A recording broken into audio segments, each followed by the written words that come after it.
শরৎচন্দ্র বলেছেন, বড় প্রেম শুধু কাছে টানে না, ইহা দূরেও ঠেলিয়া দেয়।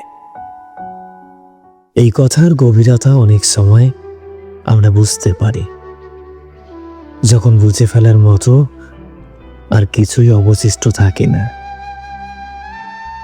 দিন যত যায় আপনি যাকে নিয়ে ভাবেন বেশি, যার প্রতি আসক্তি বাড়ে, যার উপস্থিতি ছাড়া দিন অসম্পূর্ণ মনে হয়, অদ্ভুতভাবেই তার সঙ্গেই দূরত্বটা ধীরে ধীরে বাড়তে থাকে। এই দূরত্ব কেবল শারীরিক নয়, পাশাপাশি বসে থেকেও যখন মন দুটি আলাদা পথে হাঁটে, তখন নিজেকে বোঝানোর মতো কোনো ভাষায় আর খুঁজে পাওয়া যায় না। হাসি থাকে, কথা থাকে, কিন্তু অনুভূতিগুলো কোথাও পৌঁছায় না। আসক্তি বাড়লে প্রত্যাশাও বাড়ে। একটু সময়, একটু যত্ন, একটু উপস্থিতির ইচ্ছে, এই ছোট্ট ছোট্ট চাগুলো থেকেই জন্ম নেয় অভিমান। অভিমান জমে জমে একসময় অভিযোগ হয়ে ওঠে, আর অভিযোগের ভারে সম্পর্কটা ধীরে ধীরে ক্লান্ত হয়ে পড়ে। একদিকে আপনি যখন গভীরভাবে জড়িয়ে পড়েন, অপরদিকে মানুষটা তখন বাস্তবতার অজুহাতে আপনাকে এড়িয়ে যেতে শেখে। আপনার আবেগ বাড়ে, আর তার বিরক্তি বাড়ে নীরবে।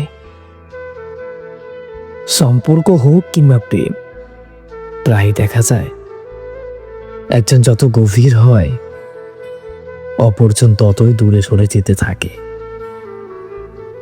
গভীরতা সেখানে আশীর্বাদ না হয়ে একটা ভয়ানক ঝুঁকিতে পরিণত হয়, কারণ গভীরতার সঙ্গে সঙ্গে বাড়ে হারানোর ভয়, আর সেই ভয় থেকেই জন্ম নেয় অস্থিরতা। সেই অস্থিরতা থেকেই দূরত্ব। শেষ পর্যন্ত কি হয় জানেন? পাশাপাশি থেকে অচেনা হয়ে যাওয়া দুটি মানুষ, একজন আরেকজনকে চিনতে পারে না, আর নিজের ভেতরটাকে লাগে নিঃস্ব, ফাঁকা, শূন্য, আর ভীষণ একা। বড় প্রেম তাই সবসময় সুখের নয়। কখনো কখনো সবচেয়ে গভীর ভালোবাসাই সবচেয়ে নিঃশব্দ দূরত্ব তৈরি করে।